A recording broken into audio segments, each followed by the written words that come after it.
प्रिय छात्रों, निर्माण आईएएस संस्थान यूपीएससी 2023 व 2024 के प्रीलिम्स परीक्षा को ध्यान में रखते हुए आप सबके लिए बहुविकल्पीय प्रश्न उत्तर श्रृंखला लेकर आ रही है, जो प्रतिदिन के समसामयिक प्रश्नों के साथ सामान्य अध्ययन के अलग अलग विषयों संबंधी बहुविकल्पीय प्रश्नों को कवर करेगा। ये कार्यक्रम प्रतिदिन शाम 8 बजे हमारे YouTube चैनल पर प्रसारित किया जाएगा। आप अपने अनुभव और सुझाव हमें कमेंट बॉक्स के माध्यम से भेज सकते हैं। नमस्कार, निर्माण आईएएस की इस एमसीक्यू सीरीज में आप सभी लोगों का स्वागत है। मैं विश्वजीत तिवारी इस एमसीक्यू सीरीज के माध्यम से आप लोगों को पिछले एक साल का करंट अफेयर और ट्रेडिशनल सब्जेक्ट का रिवीजन करा रहा हूं, क्योंकि इस सीरीज में हमने पूरे traditional subject current affair, international relations, India और वर्ल्ड की मैपिंग को भी समाप्त कर लिया है। तो अब रिवीजन के इस सीरीज में आप सभी लोगों को जो मैं प्रश्न आपके सामने रखता जाऊंगा उसका प्रश्न का उत्तर भी स्वयं सोचना होगा, ठीक है? क्योंकि उसके बाद आप अपनी तैयारी का जजमेंट कर पाएंगे कि आपकी तैयारी का स्तर क्या है। और फिर चूंकि मैं आपको आंसर भी बता दूंगा और ये भी बता दूंगा कि आपको प्रश्न के संदर्भ में सोचना कैसे था, क्योंकि यूपीएससी के प्रीलिम्स को पास करने के लिए सिर्फ नॉलेज पर्याप्त नहीं है, बल्कि आपके सोचने का डायमेंशन भी क्वेश्चन के सही होने के लिए बहुत जरूरी है। और आपके सोचने का जो डायमेंशन वो एग्जैक्टली यूपीएससी के डिमांड के अकॉर्डिंग होना चाहिए। तो आइए देखते हैं आप प्रश्नों को लेकर के कैसे सोचते हैं। पहला प्रश्न है कि ग्रामीण विकास के लिए राष्ट्रीय कृषि बैंक, शॉर्ट में नाबार्ड प्रदान करता है। अब नाबार्ड क्या प्रदान करता है भाई? 5 ऑप्शन है। पहला, नामित फूड पार्कों और खाद्य प्रसंस्करण इकाइयों के लिए ऋण। यहां पर जो मैं स्टेटमेंट पढ़ते जा रहा हूं, आप लोग स्वयं से सही और गलत भी सोचते रहिए, ठीक है? सेकंड है, विपणन संघों को ऋण सुविधाएं। थर्ड है, सहकारी बैंकों को प्रत्यक्ष पुनर्वित्त सहायता। चौथा है, दीर्घकालीन सिंचाई कोष। और पांचवा है, मौसमी कृषि कार्यों के लिए अल्पावधि पुनर्वित्त। अब कह रहा है नीचे दिए गुण का प्रयोग कर सही उत्तर चुनिए। उम्मीद है अब आप लोगों ने सोच लिया होगा कि इसका आंसर क्या होना चाहिए। अब मैं बताता हूं सोचने का तरीका क्या होना चाहिए, एक स्मार्ट स्टूडेंट को सोचना क्या है। देखिए, जब प्रश्न कह रहा है कि ग्रामीण विकास के लिए राष्ट्रीय कृषि बैंक, नाबार्ड का ये फुल फॉर्म है ग्रामीण विकास के लिए, तो ग्रामीण विकास से जुड़े हुए जितने परियोजनाएं हैं, जितने भी उससे जुड़े हुए पहलू हैं, उन सभी पहलू के लिए नाबार्ड ऋण या वित्त पोषित कर सकता है। सिर्फ इतना सोचना है। इतना सोचेंगे तो आपको पता चल जाएगा कि फूड पार्क के लिए, विपणन संघ के लिए, सहकारी बैंकों के लिए, दीर्घकालीन सिंचाई के लिए या मौसमी कृषि के लिए, हर काम के लिए नाबार्ड आपको क्या दे सकता है? ऋण दे सकता है, ठीक है? तो आपको सोचने का एंगल कैसा रखना है? वाइड रखना है, चीजों को, पर्सपेक्टिव को समझना है। नाबार्ड के बारे में बात की जा रही है तो इनमें से कोई भी एक पक्ष आप हटा ही नहीं सकते हैं। सबके सभी पक्ष ग्रामीण विकास से जुड़े हुए हैं। तो ग्रामीण, और चूंकि ये बैंक ही ग्रामीण विकास के लिए है, राष्ट्रीय कृषि बैंक है, तो ग्रामीण विकास और कृषि से जुड़े हुए जो भी पहलू हैं, उन सभी पहलू के लिए नाबार्ड से लोन प्राप्त किया जा सकता है। और ये जरूरी नहीं कि आप किसी किताब में पढ़ेंगे तभी आप इस प्रश्न का उत्तर दे सकते हैं। इसके लिए सिर्फ अपने विजन को बड़ा करना है, आपका उत्तर आपके सामने होगा। तो इसका उत्तर क्या हो गया? डी हो गया। अब आप लोगों के लिए होमवर्क है, टास्क है कि आप लोग नाबार्ड के बारे में पूरा एक बढ़िया तरीके से जान लेंगे कि नाबार्ड की स्थापना कब हुई, 1982 में हुई, और किस समिति के रिकमेंडेशन पर हुई थी, शिवरामन समिति। या फिर नाबार्ड के बारे में और भी जो जो चीजें आपको जानकारी चाहिए वो जरूर आप लोग गूगल सर्च कर लें, क्योंकि यहां से सीधे सीधे प्रश्न बनते हैं। और बेसिकली कुछ वर्षों का ट्रेंड बता रहा है कि यूपीएससी जो ऑर्गेनाइजेशन से क्वेश्चन पूछता है वो बेसिकली विकिपीडिया का पहला, दूसरा और तीसरा जो लाइन होता है वो सीधे लाइन को एग्जैक्टली कॉपी कर लेता है। तो इसीलिए इन संस्थाओं के बारे में, या जो भी संस्था आप पढ़ रहे हैं, उन संस्थाओं के बारे में एक बार विकिपीडिया पे सर्च जरूर कर लीजिए और उनके एक दो लाइन उनके बारे में जो बेसिक जानकारी दी गई है वो सिर्फ पढ़ लीजिए। हो सकता है कि वहीं से आपका अगला क्वेश्चन आ जाए, ठीक है? आइए अगला क्वेश्चन देखते हैं। अगला क्वेश्चन है कि संयुक्त राष्ट्र की सदस्यता के संबंध में निम्नलिखित कथनों पर विचार करें। अब प्रश्न यह है कि कोई भी देश संयुक्त राष्ट्र संघ का जब मेंबर बनता है तो उसके संदर्भ में क्या क्या क्राइटेरिया होती है, ठीक है? और चूंकि आप सभी जानते हैं कि संयुक्त राष्ट्र संघ एक बहुत बड़ी ऑर्गेनाइजेशन है, इसमें दुनिया के अधिकांश देश उसके मेंबर हैं, और कुछ देश ऐसे हैं जो अभी संयुक्त राष्ट्र संघ के मेंबर नहीं, लेकिन जो मेंबर बनने के लिए अप्लाई कर चुके हैं, जैसे कि फिलिस्तीन है। फिलिस्तीन संयुक्त राष्ट्र संघ का मेंबर हो सकता है, उसके बहुत सारे देशों का अभी भी मेंबर नहीं है। तो ऐसे देश जो कि अप्लाई करते हैं संयुक्त राष्ट्र संघ की मेंबरशिप के लिए, उनके लिए क्या प्रोविजंस है, क्या क्राइटेरिया है, ये आपको पता है कि नहीं पता है? आइए तैयारी के माध्यम से तो देखते हैं। पहला स्टेटमेंट, संयुक्त राष्ट्र की सदस्यता लेने के लिए राष्ट्र महासचिव को एक आवेदन और एक औपचारिक रूप से पत्र प्रस्तुत करते हैं, जिसमें लिखा होता है कि वह चार्टर के तहत दायित्वों को स्वीकार करते हैं। अब पहला स्टेटमेंट कह रहा है कि अगर कोई भी देश जो कि यूएनओ का मेंबर बनना चाहता है, तो यूएनओ के महासचिव को एक चिट्ठी लिखता है और उस चिट्ठी में वह यह लिखता है कि संयुक्त राष्ट्र संघ के जो दायित्व सौंपे गए हैं दुनिया के देशों को, मैं वो सारे दायित्वों के निर्वहन को तैयार हूं। ठीक है। सेकेंड स्टेटमेंट, संयुक्त राष्ट्र के पास किसी राष्ट्र या सरकार को मान्यता देने का अधिकार है। अब ये सेकेंड स्टेटमेंट आप लोग खुद से जज करके बताएंगे कि सेकेंड स्टेटमेंट सही है कि गलत है। क्या संयुक्त राष्ट्र किसी देश को या किसी सरकार को मान्यता देता है? तीसरा स्टेटमेंट, संयुक्त राष्ट्र चार्टर के तहत सदस्य राज्यों को संयुक्त राष्ट्र से निकासी की प्रक्रिया प्रदान की जाती है। किसके स्टेटमेंट कह रहा है कि संयुक्त राष्ट्र का जो चार्टर है, इसमें यह भी बताया गया है कि सदस्य राज्य कैसे संयुक्त राष्ट्र से बाहर जा सकते हैं या उसका मेंबरशिप छोड़ सकते हैं। चौथा statement, UNGA United nation general assembly and UNSC security council, United nation security council, दोनों नए राज्यों की सदस्यता देने में भूमिका निभाते। अब कह रहा है सही कथनों का चयन करें। देखिए, यह प्रश्न तो महत्वपूर्ण है ही, बहुत महत्वपूर्ण है, क्योंकि यह पूछा नहीं गया है और लगातार ऐसे मुद्दों पे यूपीएससी के एग्जामिनर्स की नजर रहती है, तो ऐसे प्रश्न बार बार पूछे गए। हालांकि ये प्रश्न अभी तक नहीं पूछा गया, तो हो सकता है कि आगे आने वाले टाइम में यह सीधे सीधे पूछ लिया जाए, लेकिन आपकी जानकारी, जरूरी नहीं कि आप ये प्रश्न पढ़े ही होंगे तभी इसको सही करेंगे। अब आप इसको कैसे सही कर सकते हैं? अगर पढ़े होंगे, तैयारी आपकी सही होगी तो देखते हैं, नहीं सही होगी तो भी आप लोग इलिमिनेट करने का प्रयास कीजिए। मैं सामने से हट गया, अब आप लोग इलिमिनेट स्क्रीनशॉट ले लीजिए, इसको रुक जाइए 1 मिनट और फिर इलिमिनेट करिए। चलिए अब मैं बताता हूं इसको करना कैसे। पहली बात कि संयुक्त राष्ट्र के पास किसी राष्ट्र या सरकार को मान्यता देने का अधिकार है। एक बात बताइए, इजराइल नाम का देश आपने सुना होगा, आज तक पाकिस्तान ने उसको मान्यता नहीं दी। सुभाष चंद्र बोस ने जब आजाद हिंद सरकार बनाई थी, तो जापान, इटली, जर्मनी जैसे देशों ने उनको मान्यता दी। बाद में भी जो देश बनते हैं, उन देशों को क्या कहा जाता है कि ताइवान क्या कहता है कि हमें मान्यता दो, बहुत सारे देशों से कहता है कि हमें मान्यता दो। क्या वो यूनाइटेड नेशन से कहने जाता है कि हमें मान्यता दो? नहीं, वो भारत से कहता है कि आप हमें रिकॉग्नाइज कीजिए, आप हमें मान्यता दीजिए। बहुत सारे देश उसको मान्यता देते भी है, बहुत सारे नहीं भी देते हैं। तो यहां पर देशों को मान्यता देने का काम संयुक्त राष्ट्र संघ का पार्ट नहीं है, ये उसकी जिम्मेदारी नहीं है। देशों और सरकारों को मान्यता कौन देता है? दूसरे देश और दूसरे सरकार उसको मान्यता देते हैं। संयुक्त राष्ट्र संघ क्या है? यह न तो कोई सरकार है और न ही कोई देश है। तो संयुक्त राष्ट्र संघ एक इंटरनेशनल ऑर्गेनाइजेशन है। वैसे इंटरनेशनल बहुत सारे हैं, तो इंटरनेशनल ऑर्गेनाइजेशन से आपको मान्यता नहीं लेनी होती है। आपको अगर अपने देश को रिकॉग्नाइज कराना है, जैसे अगर आप लोग न्यूज पढ़ रहे होंगे, तो अभी हाल ही में चर्चा रहा है यूनाइटेड स्टेट्स ऑफ कैलासा। ये एक आइलैंड वाला एक आइलैंड है, जिसमें कि यहाँ का एक भगोड़ा नित्यानंद, वो खुद को दावा करता है कि वह उस कैलासा का राष्ट्रपति है और उसको मान्यता दिया जाए। वो दावा करता है कि उसको बहुत सारे देश मान्यता देते हैं। उसका रिप्रेजेंटेटिव यूनाइटेड नेशन में बैठ गया, यूनाइटेड नेशन ने उसको अपने यहाँ बोलने के लिए बुलाया। तो क्या यूनाइटेड नेशन ने बोलने के लिए बुलाया तो देश को मान्यता मिल गई? नहीं मिली। क्यों नहीं मिली? क्योंकि मान्यता देना यूनाइटेड नेशन का काम नहीं है, मान्यता देना किसी देश का काम है। ठीक है, तो दूसरा स्टेटमेंट क्या हो जाएगा? गलत। तो दूसरा स्टेटमेंट गलत हो गया, तो यह भी कट गया और यह भी कट गया।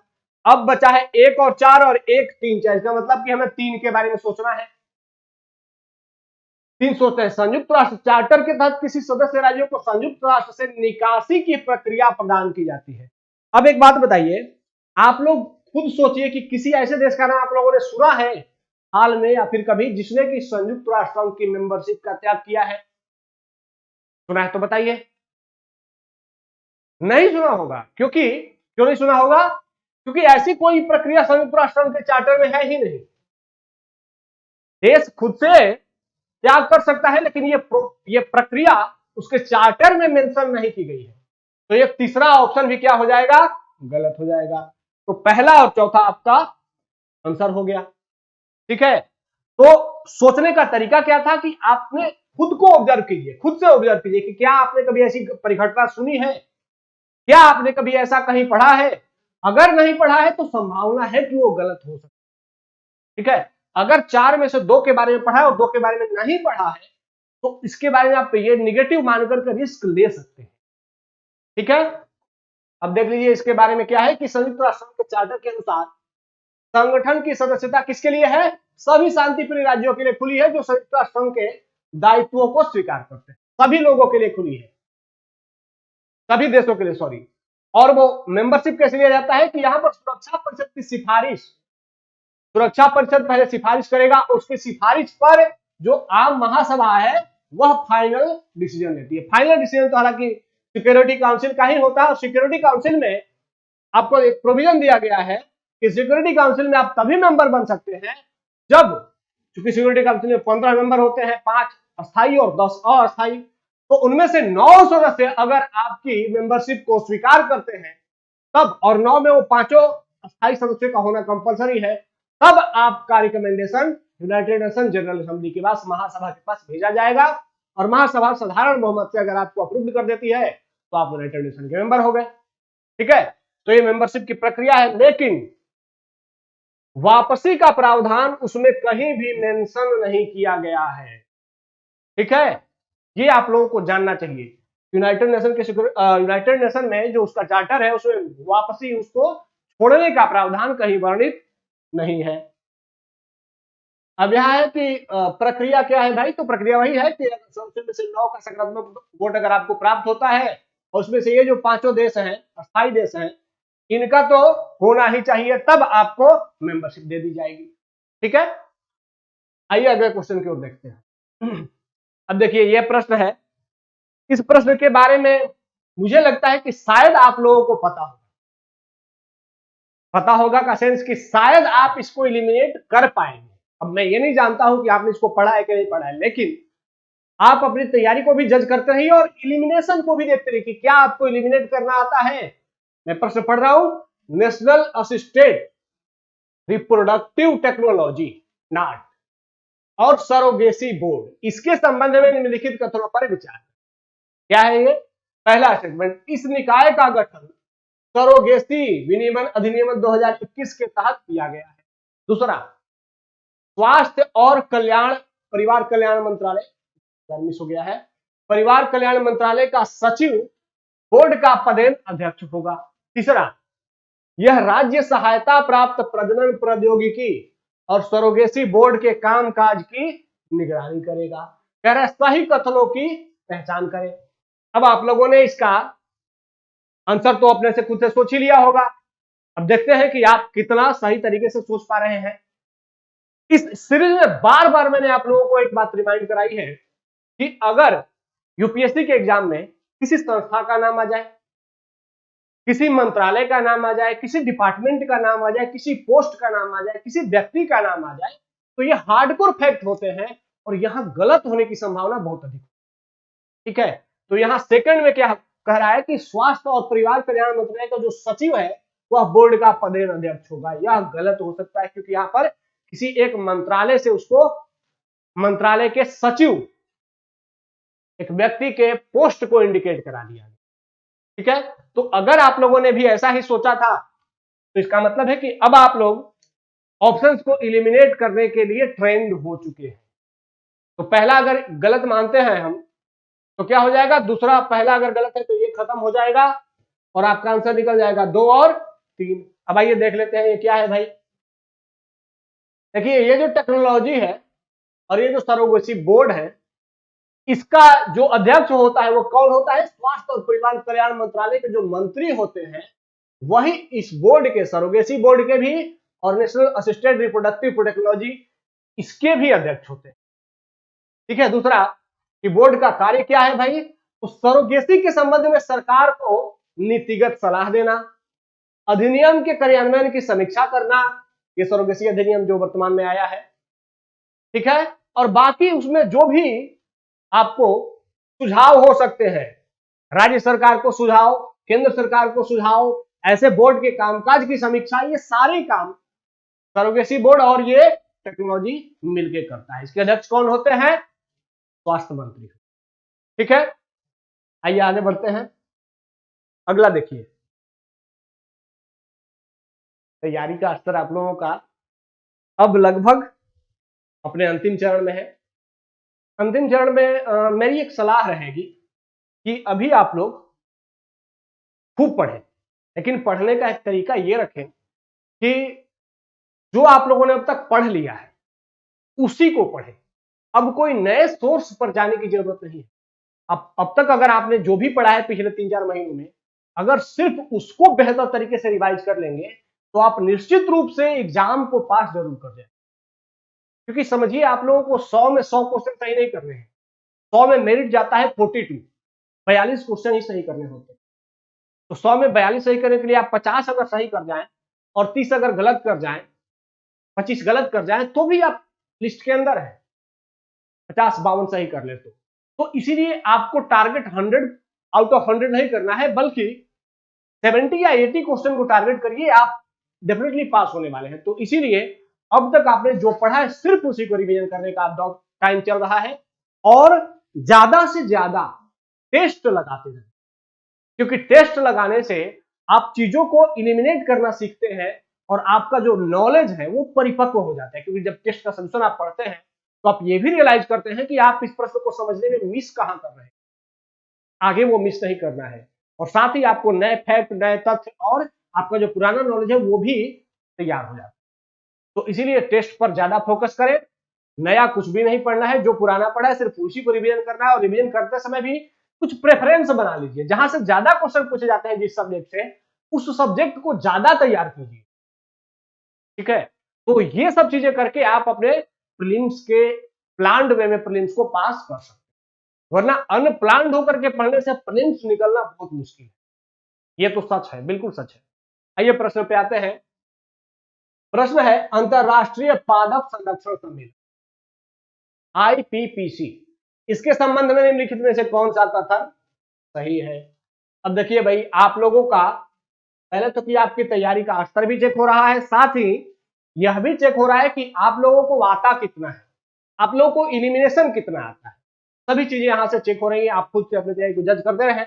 पहला है, फाइटोसैनिटरी उपायों के लिए अंतरराष्ट्रीय मानकों को विकसित करने के लिए तंत्र प्रदान करता है।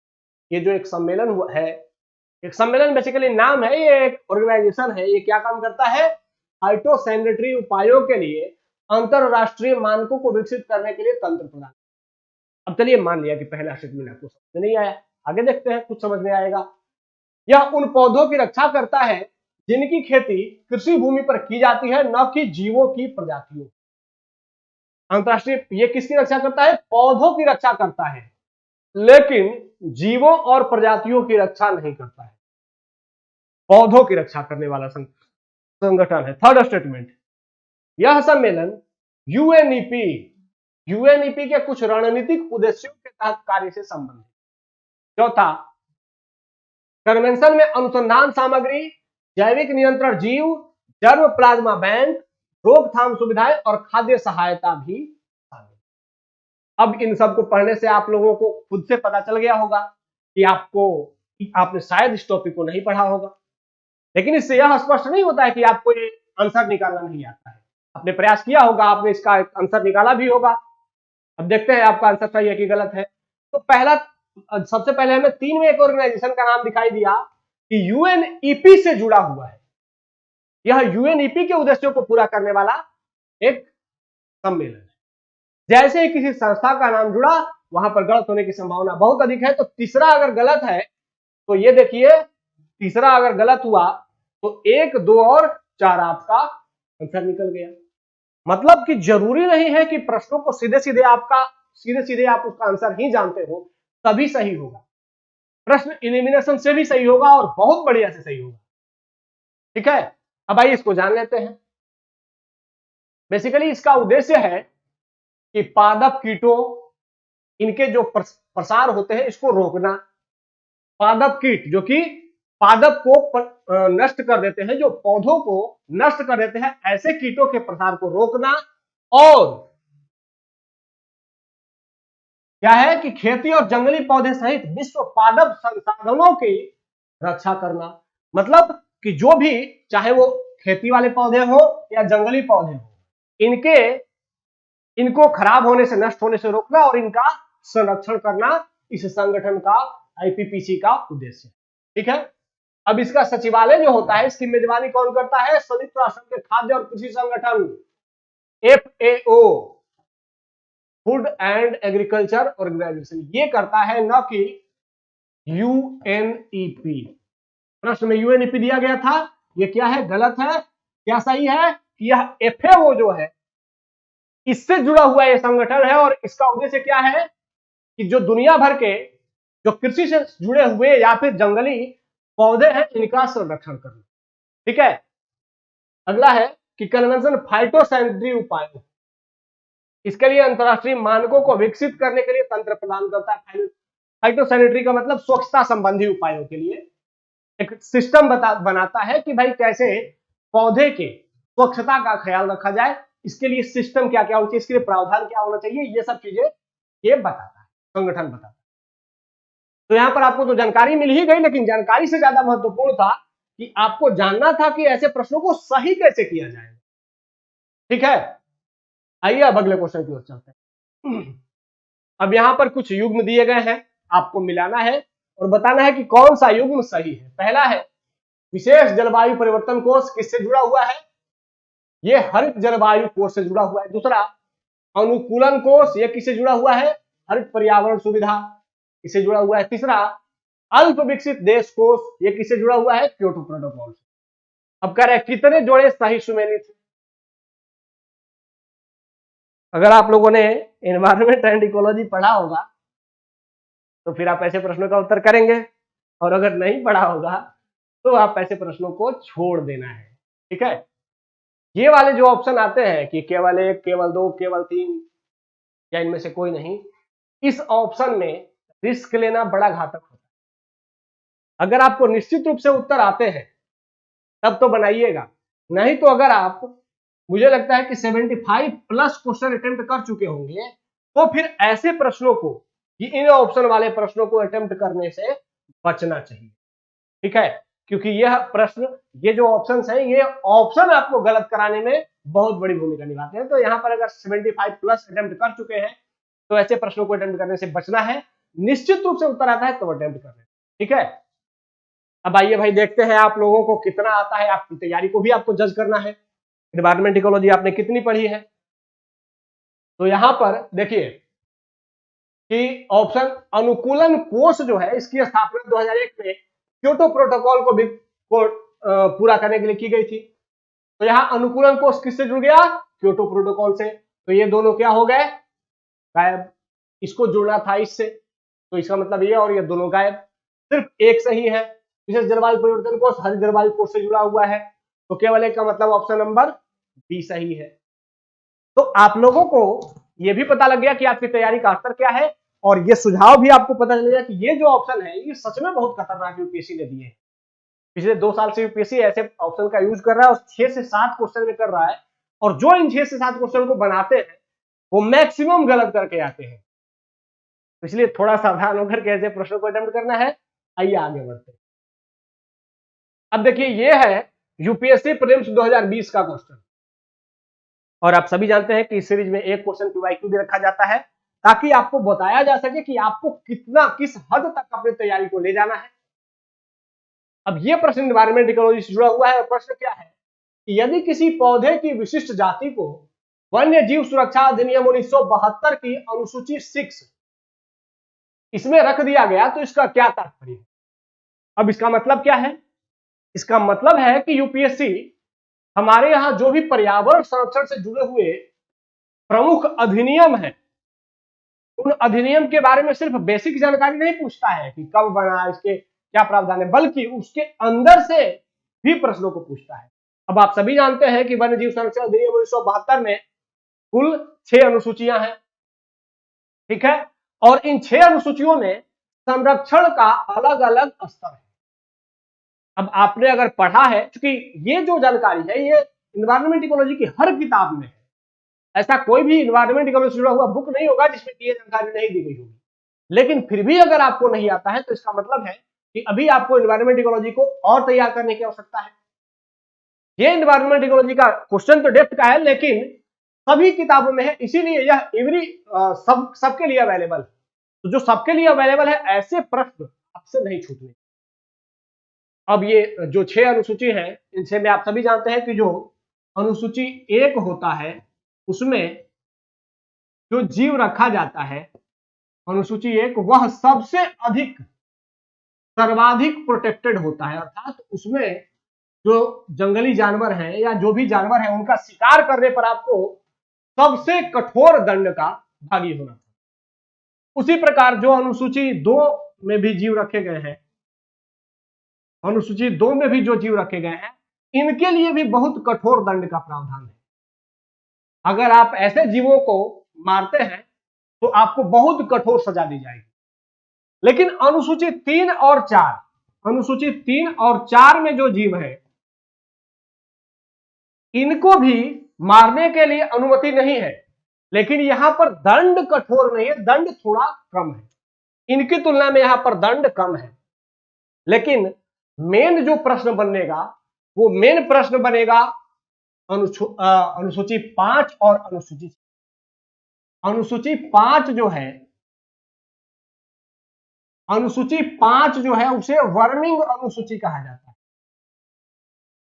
वर्मिंग अनुसूची का मतलब कि अगर कोई जीव अनुसूची 5 में, किसके अनुसूची 5 में, वन्य जीव सुरक्षा अधिनियम 1972 की अनुसूची 5 में रखा गया है, तो इसका मतलब है कि उसका शिकार करना स्वतंत्र है, कोई भी उसको मार सकता है, उस पर कोई पाबंदी नहीं लगाई गई। जैसे अगर आप लोग न्यूज़पेपर लगातार पढ़ते होंगे तो पिछले वर्षों में बिहार सरकार ने और उत्तराखंड सरकार ने बिहार सरकार ने अनुमति मांगी थी कि हमें नीलगायों को, चूंकि नीलगायों से वहां का फसल बर्बाद हो रहा है, नीलगायों की संख्या बहुत अधिक बढ़ गई है, तो इसलिए नीलगायों को मारने की अनुमति दी जाए। तो ऐसे में सरकार ने नीलगायों को, जो कि अनुसूची 4 में थी, वहां से उनको निकाल करके अनुसूची 5 में डाल दिया था 1 साल के। तो बिहार में 1 साल नीलगायों को मारने की अनुमति दी गई। उसी प्रकार उत्तराखंड सरकार ने कहा था कि जो बंदर हैं उन्होंने उत्तराखंड में बहुत उत्पात मचा रखा है, तो कुछ समय हमें बंदरों को हमारे लिए वर्मिंग घोषित किया जाए। तो सेंट्रल गवर्नमेंट ने बंदरों को भी 4 से निकाल करके 5वीं अनुसूची में डाल दिया।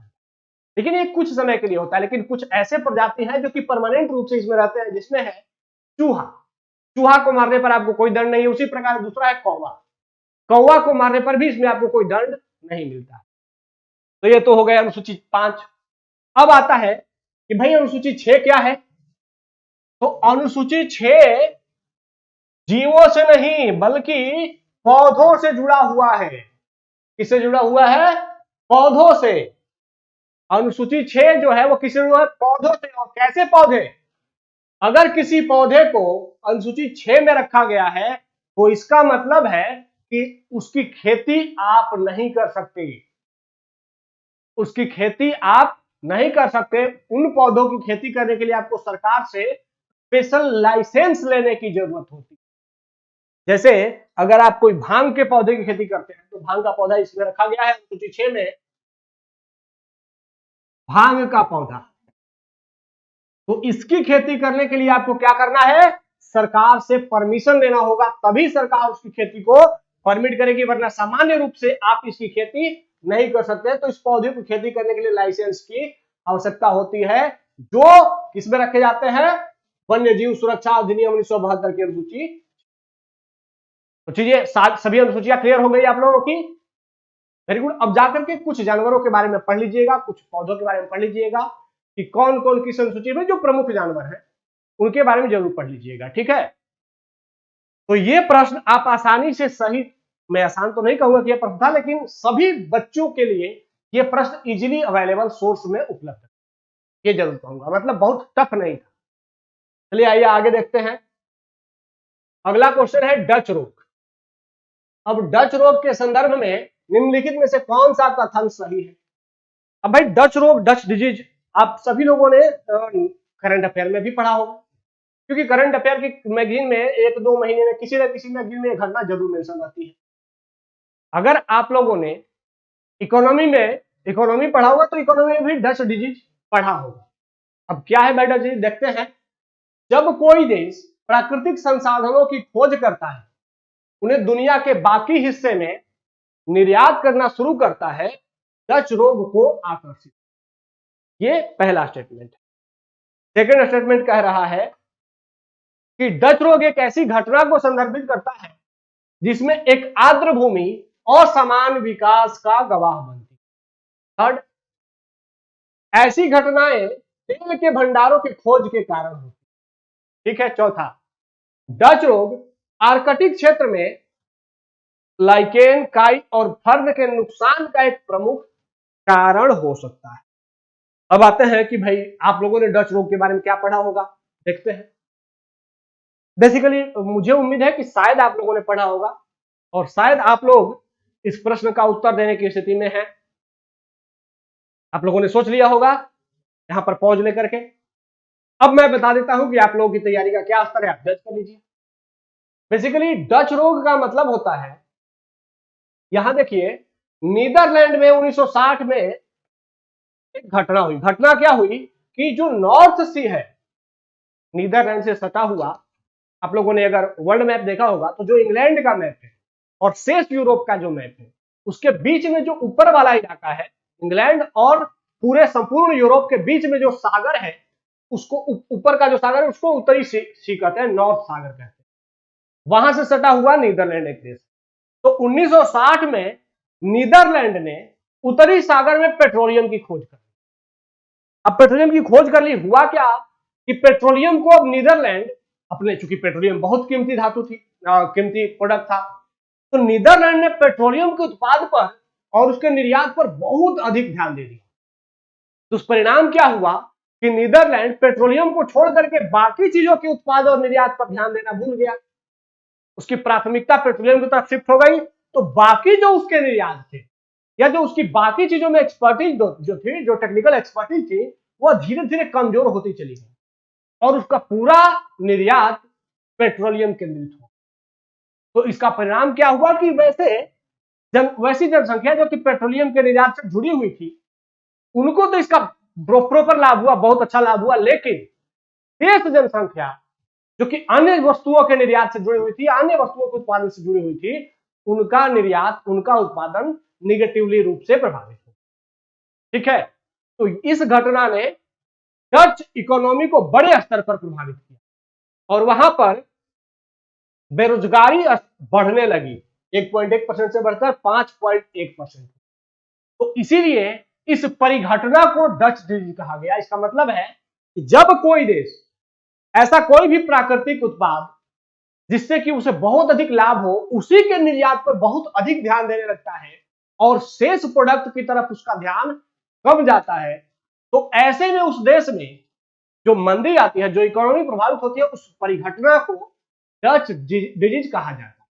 ठीक है। बेसिकली यह परिघटना मुख्य रूप से पेट्रोलियम के उत्पादन से ही जुड़ी हुई है। सामान्य रूप से ये पेट्रोलियम से जुड़ी हुई ही रही है। बाकी सभी घटनाएं, बाकी सभी किसी उत्पाद से जुड़ी हुई ऐसी घटना कम ही सुनने को मिलती है। तो इसका आंसर क्या होगा? इसका आंसर होगा कि जब कोई देश प्राकृतिक संसाधनों की खोज करता है और दुनिया के बाकी हिस्से में निर्यात करना शुरू होता है, तो डच रोग को आकर्षित कर रहा होता है। ये क्या हो जाएगा? सही हो जाएगा। और मुख्य रूप से तेल के भंडार में खोज के कारण होती है, तो ये भी सही हो जाएगा। तो 1 और 3 था, इसका कोई भी आर्द्र भूमि से जुड़ाव नहीं था और न ही लाइकेन, काई और फर्क से कोई जुड़ाव। ठीक है। तो आप लोगों ने डच डिजीज के बारे में जान लिया।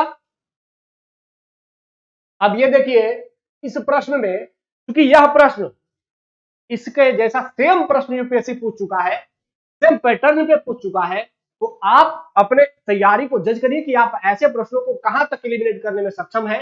आइए देखते हैं। भारत में वेयर हाउस रसीद, इसके संबंध में निम्नलिखित कथनों पर विचार कीजिए। पहला है कि वेयर हाउस रसीदें भारत में पारक्रम में हो सकती हैं। दूसरा, ये भारत में पारक्रम में नहीं हो सकती है। तीसरा, यह आरबीआई द्वारा विनियमित होती है। चौथा, रसीदों का उपयोग किसी विशेष वस्तु की मात्रा और गुणवत्ता की गारंटी के लिए किया जाता है। अब कह रहा है ऊपर दिए कथनों में से कौन सा सही है। सेम यूपीएससी के पैटर्न पे ये प्रश्न है।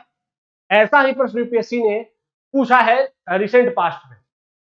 तो अब एक बात तो स्पष्ट हो गया कि पहला स्टेटमेंट अगर सही होगा तो दूसरा गलत होगा, और दूसरा सही होगा तो पहला गलत होगा। मतलब एक और दो दोनों एक साथ नहीं हो सकते। किसी भी ऑप्शन में अगर एक और दो दोनों एक साथ है तो वो ऑप्शन तो बिना सोचे समझे ऐसे ही गलत हो जाएगा। आसान है, एक ऑप्शन तो बिना मेहनत के ही एलिमिनेट हो गया। पारक्रम में हो सकती है या पारक्रम में नहीं हो सकती है, ये दोनों क्या हो सकते हैं, एक साथ नहीं हो सकते। ऐसा आप लोगों ने सोचा होगा ऐसा। लेकिन ध्यान रखना है कि इससे ज्यादा पहले निगेटिव फैक्ट खोज लीजिए कि आरबीआई द्वारा विनियमित होती है। जैसे ही आपने आरबीआई, चूंकि एक संस्था का नाम आ गया, संस्था का नाम मैक्सिमम केस में गलत होगा, तो 3 को गलत मारिए। तो 3 को गलत मार रहे हैं तो यहां से 2 नंबर ऑप्शन गायब हो गए। अब बचा 1, 2, 4 और दूसरा है 1 और 4। अब वेयर हाउस रिसिप्ट के बारे में आपकी जानकारी कितनी है आइए देख लेते हैं। बेसिकली पारक्रम्य का मतलब क्या होता है? पारक्रम्य का मतलब होता है ट्रेडेबल, मतलब जहां इन रसीदों को ट्रेड में शामिल भी किया जा सकता है और ट्रेड में शामिल नहीं भी किया। मतलब एक व्यक्ति इस रसीद को खरीद करके दूसरे व्यक्ति को बेच सकता है, दूसरा व्यक्ति तीसरे व्यक्ति को बेच सकता है, और सेकंड स्टेटमेंट कह रहा है कि नहीं भी बेच सकता। तो बेसिकली जो भारत में वेयर हाउस रसीद होती है, जब वेयर हाउस से जारी की जाती है तो उसके साथ ही उस पर कंडीशन भी लिख दिया जाता है। कंडीशन क्यों लिखा जाता है? जैसा प्रोडक्ट होता है उसी के अकॉर्डिंग उस पर कंडीशन मेंशन कर दी जाती है। तो जो गोदामों द्वारा उनके पास माल जमा करने के लिए वेयर हाउस रसीद जारी की जाती है, ये रसीदें भौतिक रूप से स्थानांतरित किए बिना माल के स्थानांतरित करने की अनुमति देती है। मतलब पहला स्टेटमेंट कह रहा है कि जब आप अपने अनाज को लेकर के जाते हैं किसी वेयर हाउस में जमा करते हैं, कि आपको वहां पे जमा क्यों करना है, ताकि आपका अनाज वहां पर सुरक्षित रहे लंबे समय तक, और बाद में जब आपका सीजन आए, जब उसका डिमांड बढ़े, रेट बढ़े, तो आप उसको बेच सकते। तो जब आप वेयर हाउस में रसीद में जमा करते हैं अनाज, तो वेयर हाउस आपको एक रसीद देता है। वो रसीद अब आपके लिए है कि आप इस रसीद का कैसे यूज करना चाहिए। आप चाहे तो वो रसीद ही दूसरे को बेच सकते हैं कि देखो भाई मेरे पास इतना अनाज है, वेयर हाउस में जमा है, इस रसीद पर इसकी क्वालिटी लिखी गई है और इसका मात्रा लिखा गया है, आप इसको खरीद करके जाकर के उस वेयर हाउस से इस अनाज को ले जा सकते हैं, मुझे वेयर हाउस से उस अनाज से कोई मतलब नहीं रहेगा। तो ये है कि आप उसको स्थानांतरित बिना भौतिक रूप से स्थानांतरित किए बिना उस रसीद को ही बेच सकते हैं, बिना माल को स्थानांतरित किए। दूसरा, ये जो रसीदें होती है पारक्रम्य और गैर पारक्रम्य दोनों हो सकती हैं। अब ये आपके अनाज की क्वालिटी बताएगी कि वो रसीद को ट्रेडेबल घोषित किया जाएगा कि नॉन ट्रेडेबल घोषित किया जाएगा। मतलब आप उसको स्वयं से रसीद को बेच सकते हैं या अनाज को बेच सकते हैं कि नहीं, ये वेयर हाउस घोषित कर। ठीक है, रसीदों को वेयर हाउस विकास और विनियमन अधिनियम 2007 के तहत पारक्रम में बनाया जाता है, और रसीदों का उपयोग वायदा बाजार में, वायदा बाजार सिंपल समझिए कि जैसे जो शेयर मार्केट है, जो अनाजों का शेयर मार्केट होता है उसे वायदा बाजार, ठीक है, जैसे हम शेयर मार्केट पे सेंसेक्स और निफ्टी देखते हैं, बॉम्बे स्टॉक एक्सचेंज देखते हैं, उसी तरीके से जो अनाजों का शेयर मार्केट है उसे हम सामान्य शब्दों में वायदा बाजार कहते हैं। तो वहां पर आप इन रसीदों को लेकर के उसका ट्रेड कर सकते हैं। ठीक है, और ये जो रसीदें जारी करने के संदर्भ में रेगुलेट कौन करता है, तो ये आरबीआई नहीं बल्कि warehouse development and regulating authority, WDRA, इसके द्वारा रेगुलेट की जाती है। तो जैसे ही किसी संस्था का नाम दिखे आपकी आंखें चमक जानी चाहिए। क्यों चमक जानी चाहिए? क्योंकि यहां पर गलत होने की संभावना है, क्योंकि यह हार्डकोर फैक्ट है। तो इसीलिए यहां पर तीसरा नंबर ऑप्शन गलत किया आपने, और वो पारक्रम में भी हो सकती है और पारक्रम में नहीं भी हो सकती है। ये किस पर डिपेंड करता है? अनाजों की क्वालिटी पर। लेकिन सलाह है कि अगर यूपीएससी ऐसे प्रश्न एक साथ दे दे जिसमें कि दो ऑप्शन एक दूसरे को कंट्राडिक्ट कर रहे हो, तो आप लोग ऑप्शंस में देखिएगा कोई ना कोई ऑप्शन कॉमन जरूर होगा और वो एक ऑप्शन बिना पढ़े आप आसानी से गलत कर सकते। ठीक है, तो ऐसी चीजें आपको क्लियर हो गई। ठीक है, आप हमसे जुड़े रहे और लगातार अपने कमेंट से हमें बताते रहे कि हमारे ये प्रयास आपको कैसा लगा। इस रिवीजन सीरीज में हम लगातार आपके सभी सब्जेक्ट का रिवीजन कराते रहेंगे। हमसे जुड़ने के लिए धन्यवाद। जय हिंद।